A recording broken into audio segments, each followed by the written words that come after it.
Samir Abuana. Boa tarde. Eu sempre fui uma pessoa determinada na minha vida. Quem me conhece, quem conviveu comigo sabe. Quando eu resolvo seguir uma determinação, uma programação, eu boto para valer. Eu uso todos os recursos que eu digo recursos lícitos, né? Tudo que Deus me deu de sabedoria, de inteligência, que eu também não sou burro. Não sou burro, eu reconheço. E vou em frente. Mas tem gente que tem uma força de vontade tão abatida, tão enfraquecida, que qualquer primeiro obstáculo desvia o cara do caminho e ele não volta mais a pegar o fio da meada. Como é que está você? Não saia do que você programou. Não tenha medo dos obstáculos, das dificuldades, que é como diz o poeta Carlos Drummond de Andrade, o bom mineiro, né? As pedras é uma pedra, mas a gente vai chutando a pedra para cá, outra para lá. Uma que não dá para chutar, você passa por cima e vai-se embora. E não deve deixar que os obstáculos perturbem a sua caminhada. Acorde todo dia com a determinação de que você pode, você acredita em você, você aposta em você e você vai conseguir. Valeu? Boa tarde, Papai do Céu abençoe e uma ternurinha. Lá do Dr. Ricardo Cavalcante Barroso, ele é delegado estadual da União dos Advogados Públicos Federais do Brasil, UNAF, né? Sim. UNAF. Boa tarde, doutor Ricardo. Boa tarde, Samir. Queria iniciar agradecendo, é a segunda vez que eu venho aqui no seu programa, com muita honra. Está precisando vir mais vezes. É verdade. Eu estava conversando em off ali, não precisa agradecer não, você está aqui por mérito. Obrigado. Eu estava conversando com ele aqui, que no Brasil uma coisa me preocupa muito, ninguém está se indignando mais. Quer dizer, ninguém não. Não vamos também fazer uma coisa tão abrangente, mas diminui cada vez mais o número de pessoas que ficam indignadas com a roubalheira do dinheiro público. Não é, doutor? É verdade. Eu já vi gente dizer assim, mas tem muita roubalheira no governo. Aí uma senhora humilde disse, é pior os outros governos que roubavam e não dava nada pra gente. Quer dizer, roubar tá passando a ser uma coisa natural. Pois é. O cara foi pego no flagra roubando. E os homens lá de cima não roubam, por que é que eu não posso roubar? A indignação está diminuindo, hein, doutor Ricardo? Isso é grave, né? É verdade, Samir. Ontem foi um dia muito importante para a Advocacia Pública Federal. Ontem, né? Em todo o Brasil houve o Dia Nacional de Paralisação da Advocacia Pública Federal, em que se propõe um remédio para todo esse tipo de problema, pelo menos da parte da Advocacia Pública, que é uma instituição constitucional que visa garantir o respeito dos direitos do cidadão dentro do Estado, ou seja, antes de ocorrer o erro, antes de ocorrer a corrupção, lá dentro o advogado público orientar a correta atuação do gestor público. Então os advogados públicos, procuradores federais, procuradores do Banco Central, procuradores da Fazenda Nacional, advogados da União se reuniram no Brasil todo, em Brasília também, aqui em Recife, na UAB, reunimos 100 colegas e viemos propor a aprovação de uma PEC, a PEC da probidade, a PEC 82, que está para ser votada ainda esse ano no Congresso. E é importante que a sociedade saiba disso, porque através da atuação de uma advocacia pública forte, é muito provável, é mais seguro que diminua esses índices de corrupção e a gente não passe a não ouvir com tanta frequência esses escândalos que realmente nos deixam atordoados, né? É. E o pior é que esses caras roubam, passam por uma pequena punição, não é? Mas não devolvem o que roubaram. Ô, Rodrigo, deveriam devolver o dinheiro, né? E o que você falou da falta de indignação, eu vi um filme essa semana, que a mensagem final do filme era, a gente tem que parar de se contentar com isso de ele rouba, mas faz. Isso não é algo positivo, isso é a falta que a gente se acostumou com Isso teve uma fase que prevaleceu em São Paulo, liderado por um homem que foi candidato a presidente da República 2 vezes. Que, aliás, foi um bom governador de São Paulo, mas ele dizia, eu roubo, mas faço, Adhemar de Barros. E as pessoas se contentam com isso, né? Impressionante como...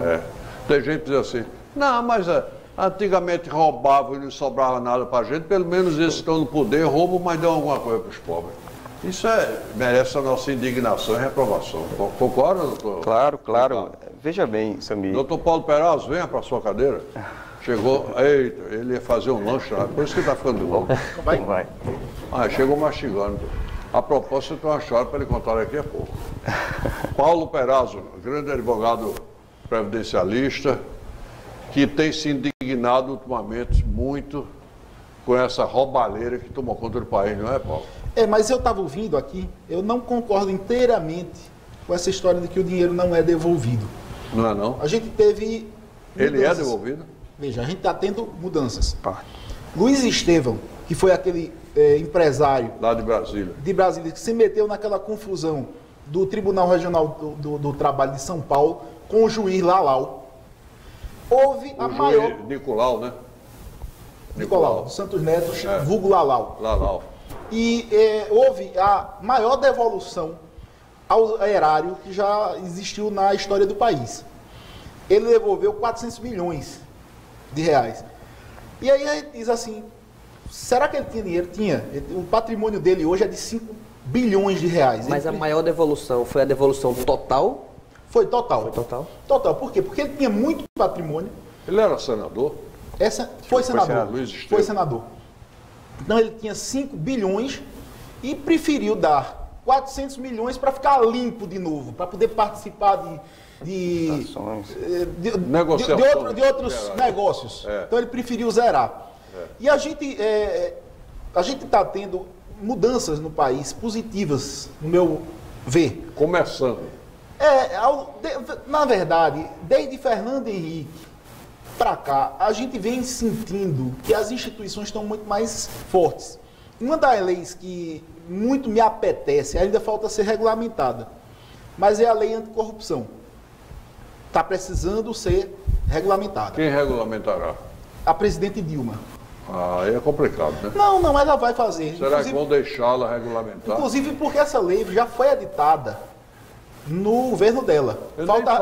Não estou falando pela presidente Dilma, não. Estou falando pelos que cercam a presidente. A lei já está aprovada. Falta o decreto que regulamenta a lei. O que é o mais importante dessa lei? É o seguinte, em casos de comprovada corrupção, as empresas corruptoras é que vão ter que devolver o dinheiro. Então, por exemplo, o Doleiro agora está falando em Odebrecht, está falando em Queiroz Galvão. O Wilson. E aquelas... São empresas que têm muito patrimônio na mão. E se elas não devolverem o dinheiro, elas vão ficar impedidas de participar de novas licitações. Então, isso não resolve o problema todo. Por quê? Porque a gente sabe que nem todas as empresas são gigantescas, como aquelas que foram citadas pelo Doleiro. Tem empresas que são empresas de fachada. Mas as grandes corrupções acontecem nas grandes empresas. Tá certo? Se você vê uma obra como uma refinaria, é onde leva o grosso do dinheiro de um investimento. Então, nesses mega investimentos, em se constatando corrupção, a empresa devolve ou não participa mais. E aí é mais negócio para elas pagar do que ficar sem trabalhar. Certo? Agora, a gente tem uma grande quantidade de casos que ainda precisam ser aperfeiçoados. Domingo mesmo eu estava vendo no Fantástico um verdadeiro absurdo. Um repórter escondido foi fazer uma reportagem. Onde está o dinheiro? Onde está o dinheiro? Cadê o dinheiro, né? Cadê o dinheiro que estava aqui? E aí é o seguinte... Naquela música de Gal Costa, ela pergunta, onde está o dinheiro? O gato comeu, o gato comeu. Porque agora ladrão tem apelido de gato, né? Agora não, já faz tempo. Pois é, Sami. E aí o que é que acontece? Essas pequenas empresas de fachada, aí sim é que está o problema. E só para terminar, para passar aqui para os colegas, eu diria o seguinte, a pena da corrupção no Brasil é muito baixa. É um crime que deveria, primeiro, ser considerado como crime hediondo, tá certo? Para começo de história. Crime hediondo. E a pena mínima devia ser pelo menos 15 anos. O pessoal do Mensalão já está em casa o Zé Disseu, já está em casa o ex-presidente do PT, José Genuíno. Já tem 3, né? Fora da prisão. Olha, no Brasil, uma grande quantidade de casos... Eles devolveram o dinheiro? Pagaram multas. Pagaram multas. Pagaram multas. Multas. Só que é o seguinte, como eu lhe falo, se já existisse naquele momento a lei anticorrupção, aí a gente ia ter que ver se tinha alguma empresa envolvida, tá certo? E essa empresa ia ter que devolver. são melhoras no sistema. O que eu quero te dizer é o seguinte, Samir, hoje em dia, a gente tem algumas coisas boas. Eu vou passar a palavra, por favor, só para terminar o raciocínio. Uma coisa muito interessante que eu tenho visto que está acontecendo nos bastidores. O pessoal em casa não sabe, mas eu vou falar agora. Primeiro, aqui em Pernambuco, o Tribunal de Justiça de Pernambuco acordou, tá certo? Tem metas para cumprir do CNJ, inclusive desses casos de improbidade administrativa, e tá um guepardo. Chegou por quê? Porque eles têm meta para poder dizer ao CNJ que julgou. E aí, procedente ou improcedente, vai sair o resultado. Se sair o resultado, é muito importante de segunda instância. O processo não vai ficar dormindo. Para começo de história, se ele for julgado em segunda instância, certo? Aí o cara já fica inelegível, já tira aquele político safado da política. Ele já fica inelegível.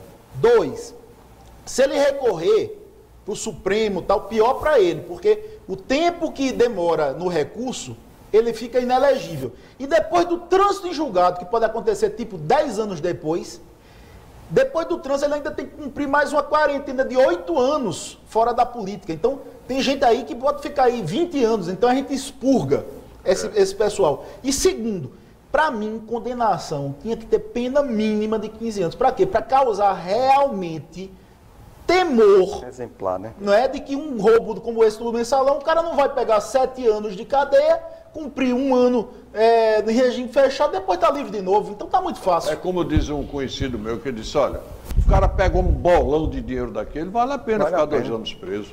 E quando sair, tá milionário. Eu queria pegar o fato de não devolver doutor dinheiro, Ricardo Cavalcante Barroso, ele estava falando sobre isso. Eu queria pegar o gancho da fala do doutor Paulo, acho que muito pertinente.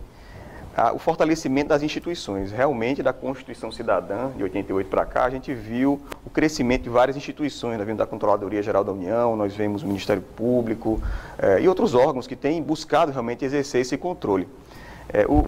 A Advocacia Geral da União, que também é recente, ela foi regulamentada em 93, ela tem se fortalecido, né?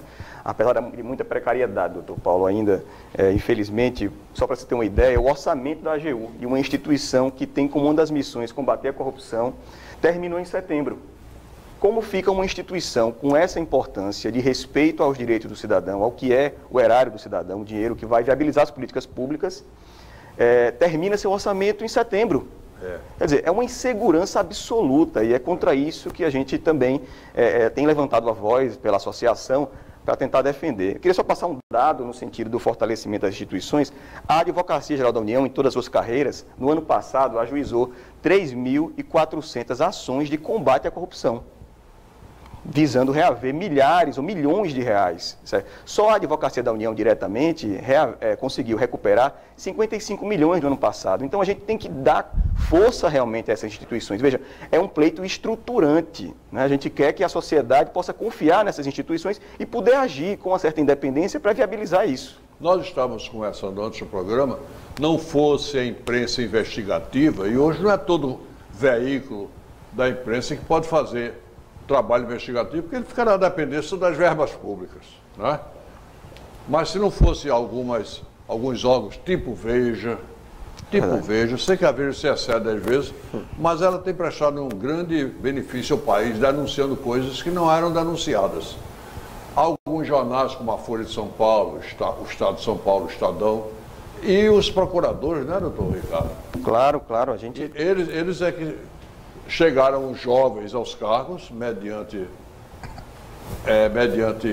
concurso público, não estão devendo a ninguém por estarem ali, nenhum apadrinhamento político. Eles botaram a boca do mundo e hoje o político corrupto tem horror ao procurador, não tem? É verdade. É lógico que esse discurso que a gente tem defendido não agrada a todos os ouvidos. É né? verdade. A gente tem um setor da sociedade que quer que realmente não haja o crescimento desse tipo de instituição. É importante que o concurso público exista para que os mais preparados e mais idôneos tenham acesso aos cargos públicos. O concurso público não é talvez a melhor, nem a única forma de seleção, mas hoje é a que tem demonstrado ser mais sucesso. Pelo menos tem evitado um pouco o apadrinhamento. Claro. Você chega com um pouco mais de independência, de menos amarra, né, com compromisso de outra ordem. Então, acho que a gente tem que caminhar nesse sentido. a meritocracia, essa que é importante. Esse país tem que dar valor a quem tem valor. Quem não tem valor, não tem valor. Eu acho, por exemplo, promíscuo, me permitam, não fiquem com raiva de mim não, meus amigos juízes, desembargadores. Eu acho um pouco promíscuo sair na coluna social 5, 6 desembargadores almoçando com um empresário. Eu não acho que fica legal, mas é meu amigo pessoal. Mas a função que você exerce hoje tem que ter muito cuidado, tem muitas limitações. Paulo Perazzo, você não concorda? Eu não concordo, não. Concorda? Não concordo, porque é o seguinte, eu tenho visto, inclusive... Tem um cara que almoça com 5, 6 desembargadores. Eu tenho visto justamente... 3, 4 ensaios no jornal. Até quem trabalha com a fulano, doutor fulano é poderoso, esse homem da justiça, tudo é amigo dele. Veja só, primeiro eu vejo um distanciamento muito grande dos juízes e dos desembargadores. É incrível como a gente, eu, por exemplo, como advogado, não sei o doutor também se é do mesmo jeito, quando a gente encontra com o desembargador num restaurante, como eles são secos. Muitas vezes eles fazem como vai e sai, ou então como vai e corre, parece que não dá nenhuma oportunidade da gente... O senhor está bem... E os encontros sociais, que não são com advogados, são com homens poderosos. Mas só para falar o aspecto geral, a gente tem que diferenciar também para não pensar que é tudo igual. Por quê, Samir? Eu já conversei isso com outros colegas, e uma vez eu conversei com um desembargador sobre isso, porque é um tratamento tão seco. Ele disse, Perazzo, olha, você não.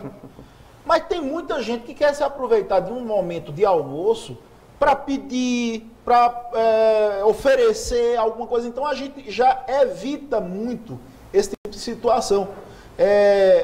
Você sabe que um juiz hoje em dia, ele já sofre uma fiscalização inerente de todo mundo, com quem ele está, por onde ele anda, tal. Então ele já tem muito cuidado com isso. Mas é por aí, sabe, que eu estou falando.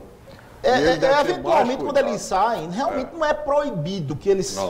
agora, veja, se uma situação como essa, dele almoçar com um empresário desse, hoje em dia todo mundo tem celular, tem foto, quer dizer, já pode causar uma imparcialidade, já pode causar uma suspeição. Porque o empresário, às vezes, faz isso para impressionar até os que trabalham com ele ou dependem dele. O homem aí é amigo dos homens lá de cima, cuidado, é poderoso.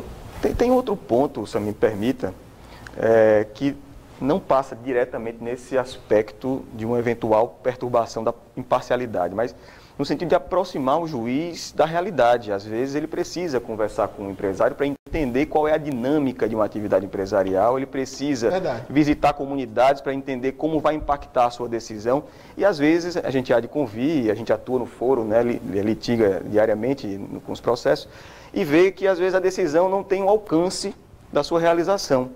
Então, eu acho que nesse aspecto, seja com o empresário ou qualquer outro... Eu cuidado para preservar a imagem de quem está julgando, não é?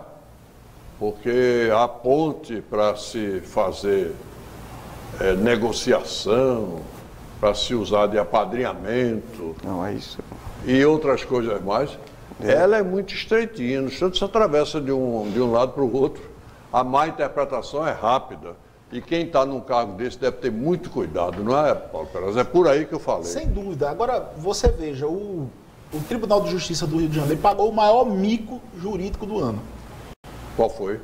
Uma guarda de trânsito pegou um cara com sem placa, sem carteira, sem nada... E disse, o senhor não é Deus para achar que também está aqui. O senhor, neste momento, o senhor, o senhor é um cidadão aqui. E o senhor não é Deus, o senhor não está na sua função. Salvo engano, eu não sei se é verdade, foi alguém que me contou, ele deu voz de prisão por abuso de autoridade, porque ele não estava no exercício da função dele, aquilo ali era impensável. Mas ainda colocou a moça na justiça e ganhou uma indenização de 5 mil.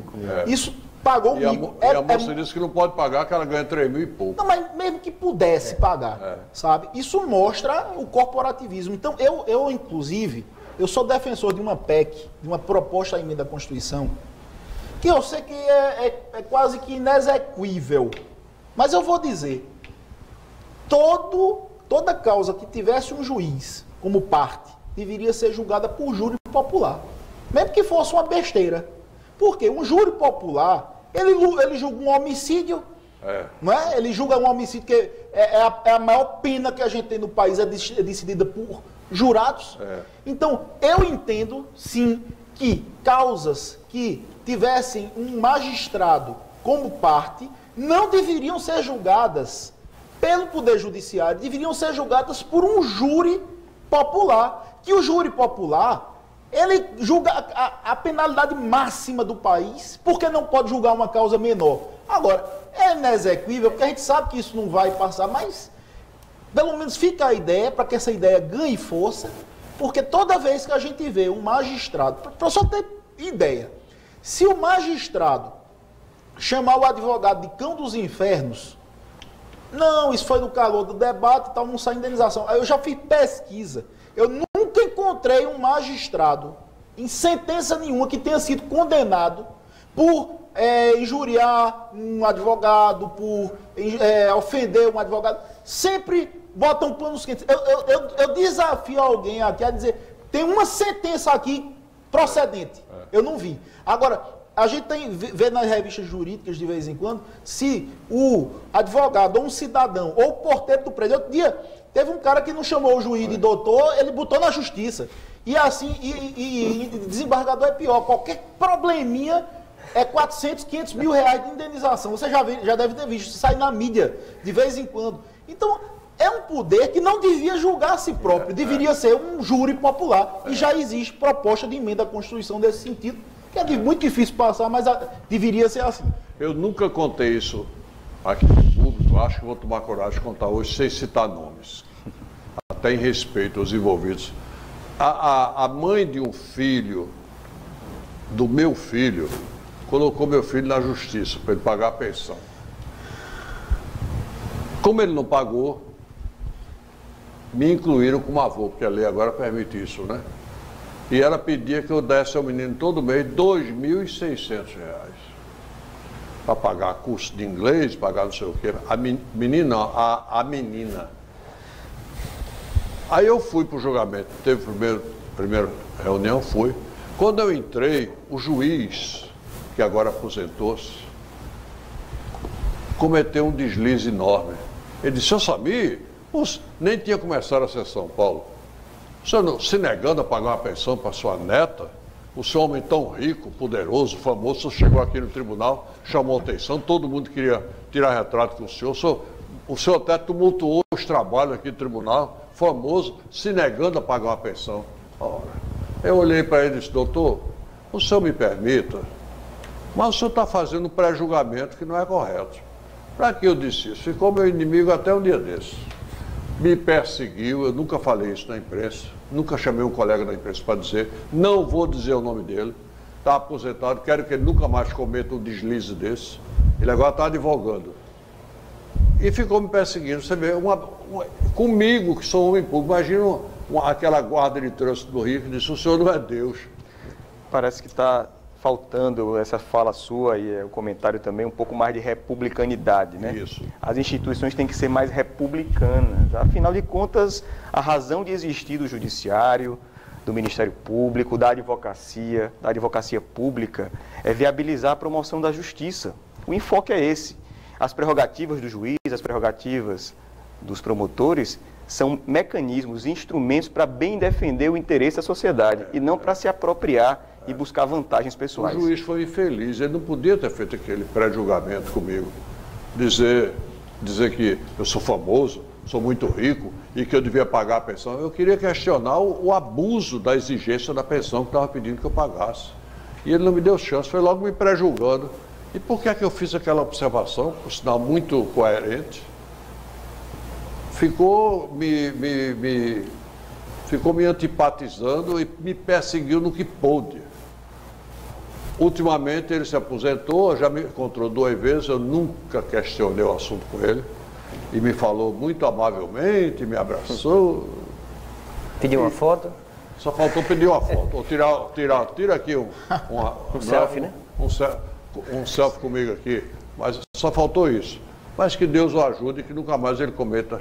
Porque também esse pessoal, às vezes, parece Deus mesmo. Viu? Sim, para quem não é da área, eu que não sou da área jurídica, isso para mim, assim, isso é uma piada, sabe? Esse caso desse juiz aí da guarda de trânsito, isso é uma piada. Isso, inclusive, vira piada, né? Até contaram uma história nas redes sociais, é assim, a lombada eletrônica é derrubada porque dá multa para juiz. Então, assim, só faltou ele responder quando a mulher disse, você não é Deus. Faltou ele dizer, mas eu acho que eu sou, né? Porque isso é realmente porque uma piada. se o senhor está com carteira de habilitação, não. Está com os documentos do carro, não. O senhor está dirigindo essa hora totalmente sem habilitação, sem documentação, mas eu sou juiz. Mas ele, por ser juiz, não tem o direito de fazer isso, não. Mas, Samir, engraçado, nós advogados, nós aprendemos a jogar o jogo. Outro dia eu fiz a defesa de um colega, que é o seguinte, teve uma confusão dele e do juiz. E o caso foi parar no tribunal. Quando o caso foi parar no tribunal, o tribunal mandou oficiar imediatamente a OAB. Porque o advogado tinha feito e tal, e tal, e tal. Aí eu fui chamado para fazer a defesa, ele não estava se sentindo bem. Disse, olha, eu vou passar a defesa para você, que eu estou muito ligado à parte, à causa. Eu sou parte, eu não vou... Aí eu entrei na causa. Disse, excelências, primeiro peço cancelamento do envio da representação à OAB, porque o assunto já está sendo tratado aqui, não foi caracterizado má fé e tal. Tudo bem, mas se mandar, não tem problema. Agora, requeiro que seja feita a mesma providência em relação ao juiz. Mande-se o caso também para a Corregedoria e mande-se para o CNJ. Aí eu botei. Veja só. Porque alguma mente maldosa poderá achar que esse tribunal é corporativista. Ponto. E todos sabemos que não é. A ironia. Então, quando a gente é advogado, a gente aprende a jogar esse jogo, porque você não pode dar uma lapada, não. Você tem que dar uma lapada sem poder receber outra lapada de volta. Compreendeu? Por quê? Porque eu não disse que eles eram corporativistas, eu disse que eu sabia que eles não eram corporativistas. Entendeu como é? Aí eles reafirmaram que não iam mandar. Eu peguei e mandei. Então, assim, o trato com um delegado, um trato com um juiz, para um cidadão comum, é uma coisa quase que impossível de se entender. Só para um advogado muito calejado para saber brigar sem que haja consequências maiores. Você tem que fazer tudo numa formalização muito grande, porque do contrário, a pancada vem mais pesada ainda. Mas por que isso aí? Por causa do poder, que foi como você falou. Quando você chega no papel de juiz, desembargador, o poder que é colocado a ele é de um Deus, quase. Então a gente tem que ter esse cuidado com esse trato com ele, porque ele parece que ele não está falando com a pessoa comum, parece que ele está falando com um Deus. E isso eu acho que às vezes falta o que ele falou, eles serem pessoas mais comuns, pessoas que estão brigando pela justiça como qualquer outro. E não que eles sejam deuses. Mas aí já é uma... Você sabe o que é que eu fazia? Eu fui secretário de imprensa da Prefeitura do Recife 8 anos. Quando eu entrava no gabinete do prefeito, estava cheio de gente humilde, mulheres, pobres, desdentadas, com aquela sandália, chamava antigamente sandália japonesa, né? Tudo lá naquele sofá, que era tão macio que elas afundavam. Já ficava assim, ó. Tudo com sono, fraca, não tomou café, para falar com o prefeito. Passavam 3, 4 horas. O oficial de justiça, o Ricardinho, todo, né? Olha, o prefeito não vai poder atender a senhora agora. A senhora, eu acho melhor... Não, eu vou esperar. Então a senhora espera. Agora vai demorar, e não sei o quê. Eu passava para lá e para cá. Aí eu ia lá na dispensa que atende o prefeito e dizia, olha, pega uma rodada de água gelada e uma rodada de cafezinho. O que é que tem mais aí? Não, tem aqui uns bolinhos de goma. Bota um bocado de bolinho de goma numa terrinazinha. Não, mas esse bolinho de goma é do gabinete. Mas bote, eu respondo. Depois me joga a responsabilidade de mim. Vá servir o pessoal. Aquele pessoal pobre que estava esperando lá horas e horas. Tudo já, coitado, fraco. Tomava água, tomava café, comia um bolinho, ficava tudo animado. Aí a pessoa dizia, esse homem é doido para se metendo aqui. Aí eu um dia comentei com o prefeito está certo. Eu vou dar uma ordem para fazer isso. Porque as pessoas humildes sofrem muito. Chega um cara importante no gabinete de um governador, de um prefeito, de um desembargador, no instante ele entra, porque ele é importante. E a pessoa pobre está ali, coitada, para pedir uma gentileza, um favor, para pedir uma generosidade da justiça, sofre, fica mofando lá, com sede, com fome, né? Sem ter hora para voltar para casa. É uma humilhação. Eu citei esse meu exemplo, que eu adotei da prefeitura, que depois virou quase que um comportamento diário. Eu não sei se ainda existe ou acabou, faz tempo isso, mas o povo pobre, doutor Paulo Pereira, sofre muito. Um pobre para falar com um desembargador, um juiz, parece que ele vai falar mesmo com o representante de Deus aqui na terra. Nada contra desembargador e juiz. Eu estou falando a diferenciação das categorias, né? Um está na prateleira lá de cima, o outro está abaixo da primeira prateleira.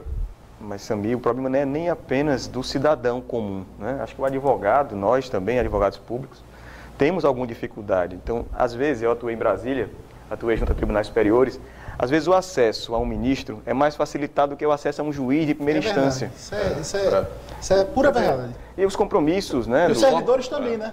Pois é. Engraçado, parece que os servidores incorporam isso.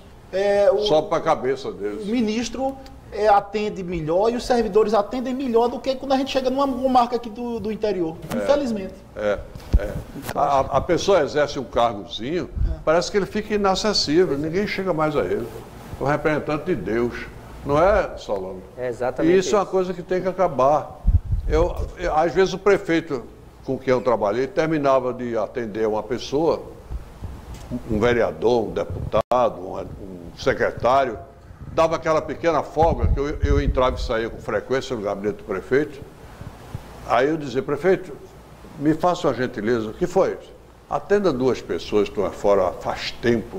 Aí eu pegava duas pessoas, aquelas que estavam mais enfraquecidas, mais sonolentas, levava para o prefeito atender. Ele atendia com 10 minutos, um atendia outro, saíam satisfeitos. Não era a minha função, mas era a minha consciência que mandava agir assim. E eu acho que o serviço público hoje, onde estão grandes autoridades, precisa de um pouco dessa humanização. Concorda, doutor Ricardo? Perfeito. Eu acho que é por aí também. Acho que o caráter republicano ele é uma garantia do cidadão, a partir do momento que a autoridade, que é investida em razão da necessidade de promover justiça, né, e eu falo todas as funções essenciais e da advocacia privada também, é preciso estar imbuídos desse propósito. E a humanização é um complemento, né? Nós estamos inseridos no contexto social. E eu invadi uma área que não era minha, isso era tarefa do chefe de gabinete, etc., ou chefe de gabinete. Eu era secretário de imprensa, mas como eu tinha acesso toda hora ao gabinete, eu também fazia isso como forma de humanizar. Porque, olha, quando o prefeito ou o governador, ou o presidente está lá em cima no poder, aquela mesa grande, ele esquece que na campanha ele fez as caminhadas, subiu o morro, desceu o morro, foi nos bairros, pisou na lama, entrou na casa dos pobres, destampou a panela para se fazer popular. E porque depois que ele se senta lá, abuleta lá a bunda na cadeira, o povão ele não conhece mais. Está errado isso. Tem um exemplo, a gente também tem bons exemplos, né? Inclusive no judiciário e nos órgãos, na advocacia de maneira geral. Eu tenho um exemplo que foge um pouco do padrão, mas que dá uma esperança, né? Atuando em Garanhuns e na comarca de Arco Verde, uma juíza federal que atuou lá, chegou a propor, e nós fizemos, ir à casa de uma pessoa, representando o INSS, para conceder um benefício a quem não tinha condições de se deslocar. Quer dizer, entender a situação, ouvi-la na sua própria casa, reconhecendo o direito, se fez um acordo ali e o litígio se acabou, quer dizer, o direito já foi concedido de imediato à pessoa. Então a gente tem boas iniciativas. Acho que essa aproximação, essa humanização é fundamental. Olha, a Justiça Federal está no interior, era uma coisa distante, porque só existia no Recife. Hoje em dia, todo o interior, ela se espalhou. Uma coisa muito importante, é que isso que eu falo, a gente como instituição, a gente vem crescendo muito. Muita gente fala mal do Bolsa Família, mas eu vejo uma coisa no... Eu não falo mal, não. Muita gente fala. Muita gente acha que é Bolsa preguiçoso, Bolsa isso. Mas porque também está com a barriga cheia, está numa condição mas eu vejo uma coisa que, para mim, foi chocante. Eu queria dizer para o pessoal que está nos vendo. Foi o seguinte, eu viajo muito. Uma vez eu fui para Maceió, era 5h30 da manhã, 6 horas. Era menino na estrada esperando as vans passarem para poder levar para a escola. Tudo com uma bolsinha nas costas, com uma fardinha, muita criança. Eu digo, mas engraçado, não existia essa quantidade de criança toda na escola. Tudo bem. Aí a gente foi lá para a fazenda, lá em Guaraci, a cidade de minha mãe. E a gente tem uns agregados que moram lá com a gente, lá na fazenda e tal, e tava o pau comendo, a chibatada. Pá! Pá! Ai, pá! Pá! Pá! Que danada é isso? Era Maria, uma agregada, dando em Zecão, que era o menino. Pisa mesmo com um chicote de couro de bode. Sei. Que é isso, Maria? Que é isso? Para, Maria. Só se ouviu os açoites. Para, Maria. O que é que houve? Doutor, a diretora me chamou. Se Zecão faltar mais 2 aulas, eu perco meu Bolsa Família. Toma mais uma. Pá! Ah, tá vendo? Quer dizer, antigamente, Maria... Ele faltava várias aulas. Dizia assim, ele não vai para a escola, não. Ele tem que trabalhar na roça aqui comigo, porque menino meu tem que ajudar, porque ele não vai ser doutor mesmo. Quer dizer, agora... Nas casas de farinha, tem que rapar a mandioca, rapar. Levando lapada pesada. Quem era doido de perder o Bolsa Família? Oxa. Não perde. Então, veja só. É melhor Zecão estar numa escola ruim, com professores ruins, Mas vai a aula. tudo mais do que estar na rua. É melhor. É uma segunda etapa. Então, se a gente vê que em 20 anos, em uma geração, a gente vai deixar de ter uma geração de analfabetos para ter semi-analfabetos, É melhor. já é melhor. Já avançou. Já avançamos. Isso, se Deus quiser, tem que acontecer melhorias no ensino, qualificações, que inclusive... Aí, veja como as coisas acontecem, eu sou muito observador. Em Guaraci, uma cidade que só tem uma rua, um cartório, uma igreja e uma delegacia, só tem isso. Tem uma prima minha dizendo que está fazendo mestrado. Aonde? Aqui em Guaraci. Eu digo, mestrado aqui em Guaraci? Sim. Que história é essa? Eu disse, não, é o seguinte, eu sou professora, vem uns professores da cidade de Patos, na Paraíba, de 15 em 15 dias para cá, e tem 60 professores fazendo mestrado aqui em Guaraci. E por que isso? Para ganhar mais. Aí a gente pensa que as coisas não estão acontecendo, as coisas estão acontecendo. Estão acontecendo. Eu digo, pô, mas ganha mais. Se eu tiver mestrado, meu salário dobra. Quer dizer, é qualificação, Samir. Então a gente às vezes acha que as coisas não estão funcionando e a mudança está vindo por aí. Uma população educada, uma população que não seja analfabeta, pelo menos. Isso muda nas entranhas, se exige mais, se fiscaliza mais, se procura mais os seus direitos. Eu acho que a mudança está acontecendo e a gente não está notando. E o pessoal que não entendeu a derrota de Aécio Neves no Nordeste, só teve menos de 30%, tem que entender o passado também. O que é que fizeram pelo Nordeste? Eu me lembro que para fazer um pedacinho da BR-101 Sul, ali depois do Cabo, 11 quilômetros da BR-101, o vice-presidente da República era o pernambucano Marco Maciel. Fernando Henrique passou 8 anos, 2 mandatos para fazer aquele trecho. 2 mandatos. Lula fez em um mandato a duplicação da BR-101, lá do Ceará até Alagoas.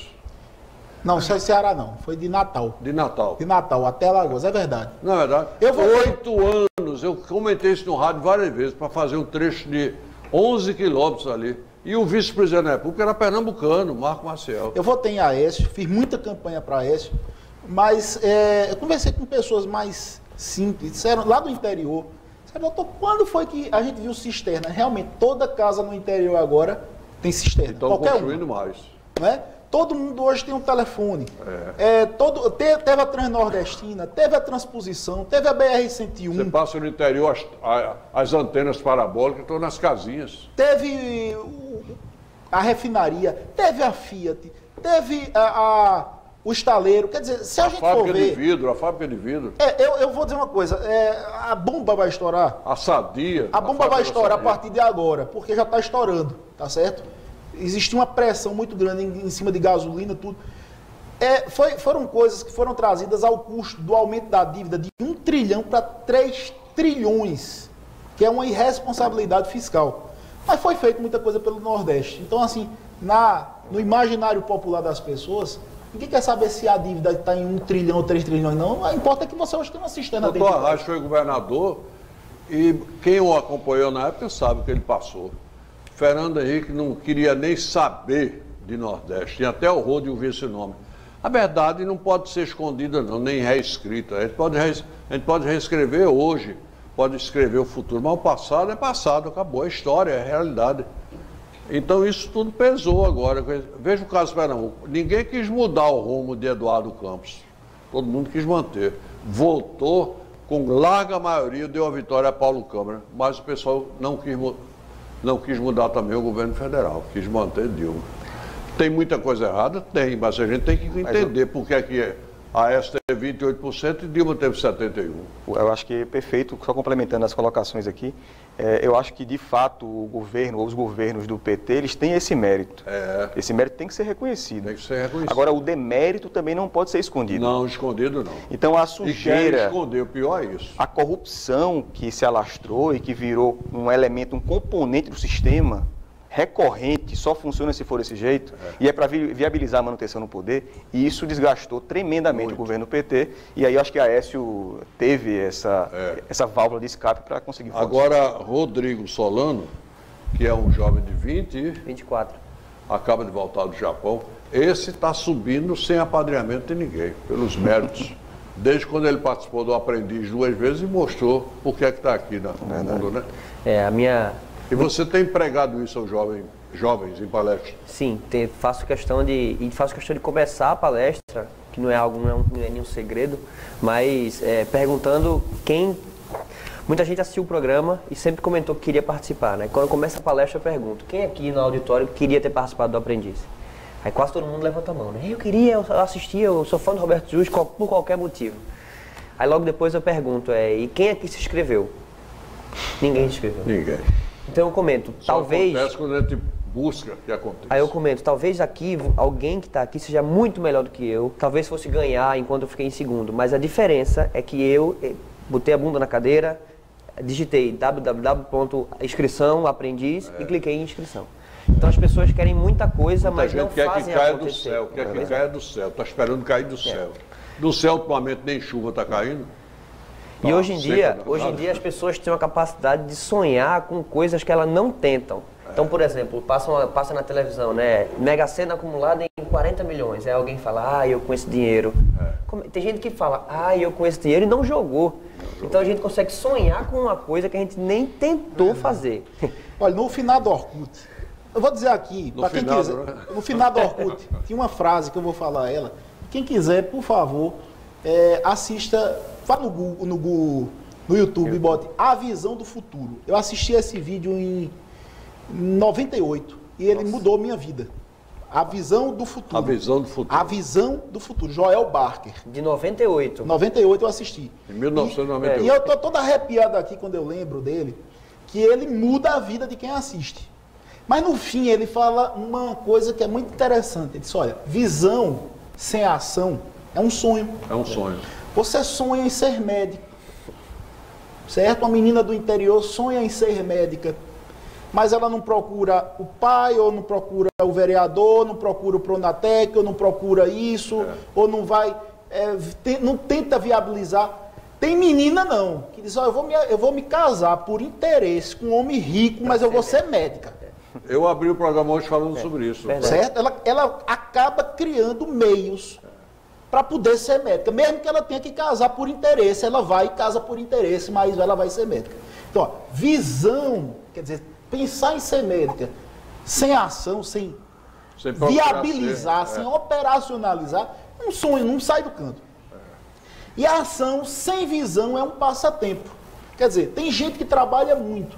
Tem gente que diz assim, eu saio 8 horas da manhã, eu chego 6 horas da noite, eu tenho um menino para criar, eu não saio do canto, eu só faço trabalhar. Minha vida não sai. Ação sem visão é um passatempo. Você também não chega a lugar. Você está batalhando, mas sem objetividade. Exatamente. É isso aí. Então, vê só, a fase completa. Visão sem ação é um sonho. E ação sem visão é um simples passatempo. A visão mais a ação pode mudar o mundo.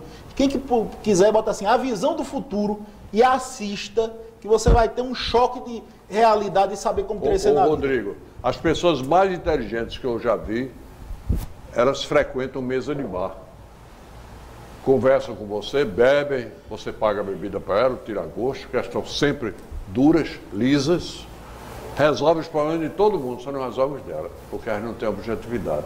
Elas têm uma visão sem Ação. Elas resolvem os problemas de todo mundo, As pessoas têm mas não uma... resolvem os seus próprios problemas. As pessoas confundem o que elas querem e o que elas acham que querem. Que querem. Então, assim, ou o que os outros deveriam querer. o que os outros deveriam querer. Tem uma... eu dei uma palestra que era antiga, eu passei 2011 a 2013 fazendo só essa palestra, e agora esse ano eu comecei a fazer uma diferente, e tinha uma parte que eu falava que era para você não viver o sonho dos outros. Porque a gente tem uma mania de viver muito o sonho dos outros. É verdade. Quando eu saí do programa, do primeiro, que foi em São Paulo, todo mundo tem essa visão que São Paulo é onde tudo acontece e para ser bem sucedido tem que ir para São Paulo e ponto final. E eu sou um cara que sou muito ligado à minha família, não tenho nada contra morar fora, passei mais de 6 meses em São Paulo, passei tempo fora do Brasil também, mas se depender de mim e enquanto for da minha escolha, eu espero ficar aqui. E eu sofri muita pressão para ir morar lá, para me mudar para São Paulo, para crescer lá profissionalmente, e por muito pouco eu não fui. Porque não era um sonho meu. Era um sonho que as pessoas estavam vendo, aquela projeção que eu estava tendo da TV, a quantidade de empresas de São Paulo que estava atrás de mim, as pessoas ficavam, vai, tu vai perder a chance. Por muito pouco eu não fui, uma coisa que não é meu sonho. Movido por uma espuma, né? Ricardo, Na verdade não existe. Caso, né? Quantas pessoas não vivem o sonho do outro de querer ser concurseiro Pois é. e passar em um concurso? Tanta gente com potencialidade de ser muito melhor em outras áreas. Com certeza. Mas Sabe, tem inteligência, por exemplo, empresarial, que seriam grandes empresários e são tragados hoje. Hoje é incrível, eu não sento numa mesa de um bar para em 10 minutos não aparecer o assunto concurso público. Concurso público. Muita gente quer chegar onde você está hoje, E sabe? toda roda de amigo tem um concurseiro, que é o cara que está sempre... Mas antes de encerrar o programa, doutor Ricardo Cavalcante Barroso, qual é o evento que você veio promover aqui? Não, então nós tivemos ontem, Sami, o Dia Nacional de Paralisação. Na verdade foi ontem. A gente está agora em total mobilização até o final do ano para aprovar essa PEC aqui. Eu quero até distribuir aqui contigo e com os convidados, é a PEC 82. Então o nosso esforço é tentar aprovar essa PEC, que é chamada PEC da probidade, que vem dar, então, autonomia à advocacia pública como uma instituição constitucional que visa, dentro do Estado, funcionar como anticorpos.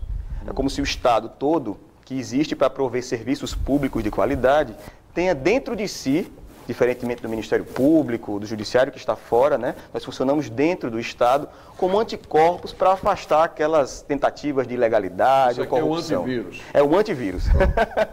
Vou adotar essa, viu, Sami?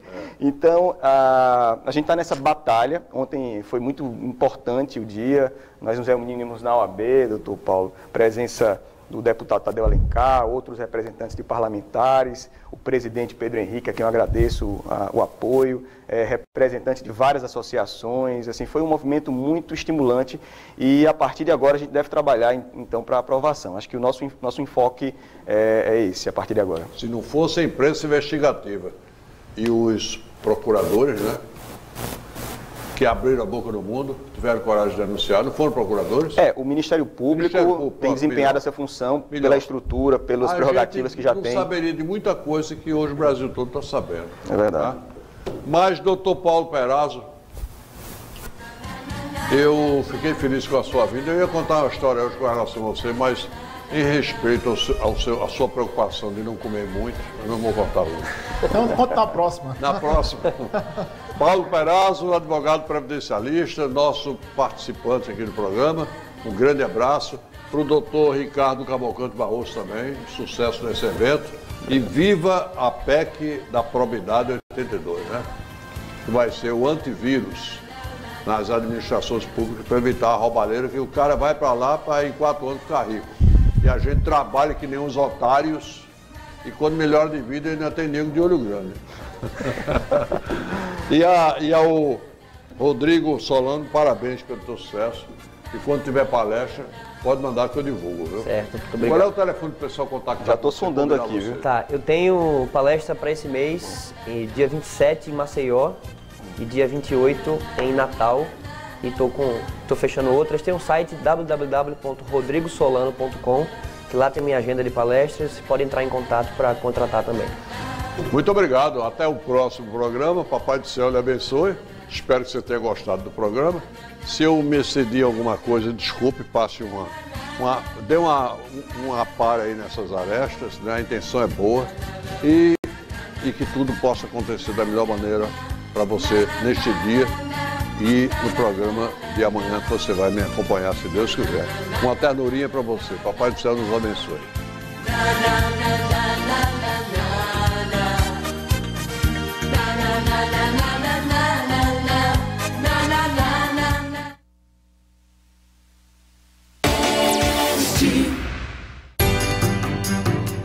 Somos uma família. Por isso